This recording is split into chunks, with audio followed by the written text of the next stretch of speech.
Welcome to my kitchen. இன்னைக்கு நெய் பொடி இட்லி எப்படி பண்ணுறதுன்னு பார்க்க போகிறோங்க. ஃபஸ்ட்டு இதுக்கு தேவையான இட்லி பொடி எப்படி பண்ணுறதுன்னு பார்க்கலாம். ஃபஸ்ட்டு ஸ்டவ்வை ஆன் பண்ணி ஒரு கடாயை வச்சு சூடு பண்ணிக்கோங்க. நெக்ஸ்ட் அதை சிம்மில் வச்சுட்டு ஒரு கைப்பிடி கருவேப்பிலையை நல்லா கழுவிட்டு அதில் சேர்த்து நல்லா வறுத்துக்கங்க. சிம்மிலேயே வச்சு வறுத்துருங்க. அந்த கருவேப்பிலையில் இருக்க மாய்ஸ்சர், அந்த ஈரப்பதம் ஃபுல்லாக போகிற வரைக்கும் நல்லா வதக்கிக்கங்க. இதை அப்படியே எடுத்து ஒரு பிளேட்டில் போட்டுக்கோங்க. நெக்ஸ்ட்டு உங்களுக்கு தேவையான அளவு மிளகாய் வத்தல் சேர்த்து வறுத்துக்கங்க. எல்லாமே லோ ஃப்ளேமில் வச்சுட்டு வருங்க. அப்போ தான் கருகாது, உள்ளேயும் வெளியிலையும் நல்லா வறுபடும். இப்போ இது நல்லா வறுபட்டுருச்சுங்க. இதையும் பிளேட்டில் போட்டு ஆற வச்சிடலாம்.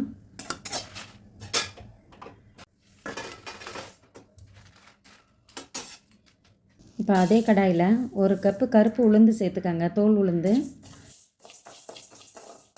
இந்த கருப்பு உளுந்தை அப்படியே தோலோடு சேர்க்குறப்ப அதில் அயன் கண்டென்ட், இரும்பு சத்து நிறையா இருக்குங்க.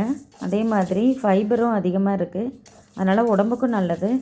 இந்த கருப்பு உளுந்தில் அரைக்கிற பொடியும் டேஸ்ட் ரொம்ப நல்லா இருக்குங்க. ட்ரை பண்ணி பாருங்கள். உளுந்தை நல்லா கலர் சேஞ்ச் ஆனதுக்கப்புறம் ஆஃப் பண்ணிடுங்க.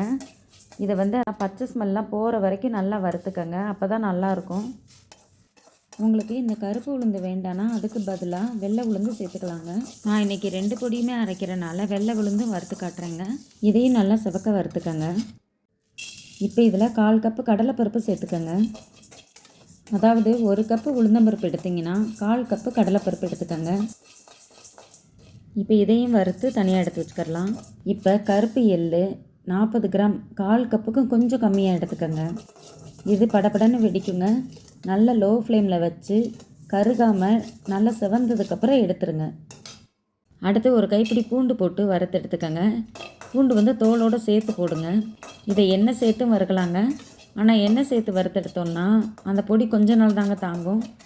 இப்படி நம்ம ட்ரையாக வறுக்கிறப்ப ரொம்ப நாள் வரும், கெட்டு போகாது. இப்போ நம்ம வறுத்தெடுத்த பொருள் எல்லாத்தையும் நல்லா ஆற வச்சுக்கோங்க. நெக்ஸ்ட்டு ஒரு மிக்ஸி ஜாரில் ஃபஸ்ட்டு மிளகாய் வத்தலையும் கருவேப்பிலையும் போட்டு நல்லா அரைச்சிக்கங்க. அதுக்கப்புறமா பருப்பெல்லாம் போட்டு அரைங்க. இப்போ இந்த பொடிக்கு தேவையான அளவு உப்பு சேர்த்துக்கங்க. கூடவே கொஞ்சம் பெருங்காயத்தூள் சேர்த்துக்கங்க. இப்போ இதை மிக்சியில் அரைச்சி எடுத்துடலாங்க.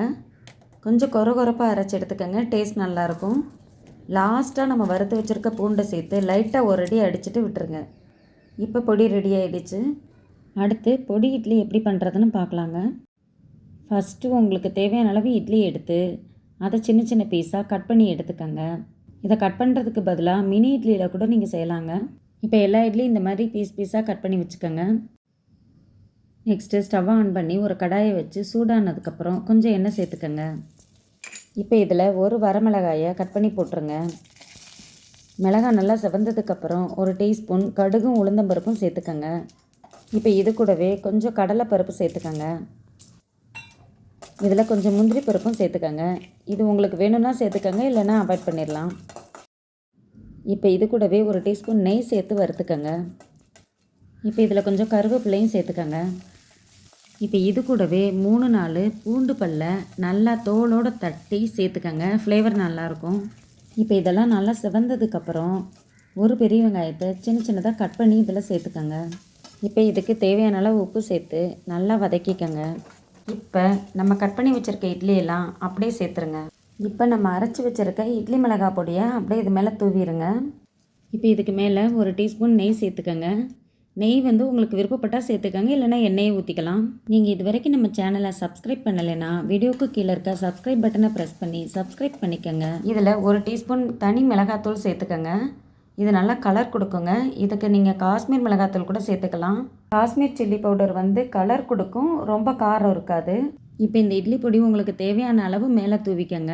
தூவி நல்லா கிளறிடுங்க. உங்களுக்கு இந்த வீடியோ பிடிச்சிருந்தா ஒரு லைக் போடுங்க, மற்றவங்களுக்கும் ஷேர் பண்ணுங்கள். இப்போ இது கூடவே 1 டீஸ்பூன் எண்ணெயும் 2 டீஸ்பூன் நெய்யும் சேர்த்து நல்லா கிளறி விடுங்க. நம்ம ஏற்கனவே வெங்காயம் வதங்குறதுக்கு உப்பு சேர்த்தனால நான் இப்போ உப்பு சேர்க்கலைங்க.